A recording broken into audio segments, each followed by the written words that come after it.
IPL কি সত্যিই fix? আগে থেকে কি ঠিক করা থাকে কে যাবে প্লে অফসে, কে জিতবে ফাইনাল? আজকের ভিডিওতে সম্পূর্ণ তথ্য সহ এই বিষয়টি আপনাদের জানাবো। তার আগে আপনি যদি আমাদের চ্যানেলে নতুন হয়ে থাকেন তাহলে চ্যানেলটি করে দিন সাবস্ক্রাইব। চলুন শুরু করা যাক। আচ্ছা, আপনি ভাবুন আইপিএল যদি ফিক্স হতো তাহলে পাঞ্জাব এবং আরসিবি একটিবার হলেও তো ফাইনালে জিততো, কাপ পেতো। আইপিএল ম্যাচ যদি ফিক্স করা হতো তাহলে কোনো টিম ম্যানেজমেন্ট কেন এত টাকা দিয়ে ভালো ভালো প্লেয়ার কিনতো? হ্যাঁ, আপনি হয়তো বলবেন সিএসকে তো ম্যাচ ফিক্স করতে গিয়ে ধরা পড়েছিল। হ্যাঁ বস, ধরা পড়েছিল বলেই 2 বছরের জন্য ব্যান হয়েছিল।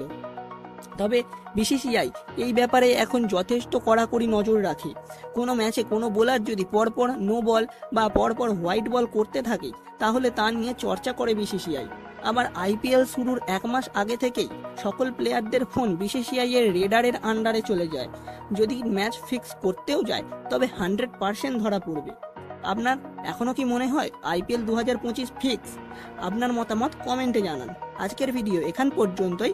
ভিডিও ভালো লাগলে একটি লাইক অবশ্যই করে দেবেন। ধন্যবাদ।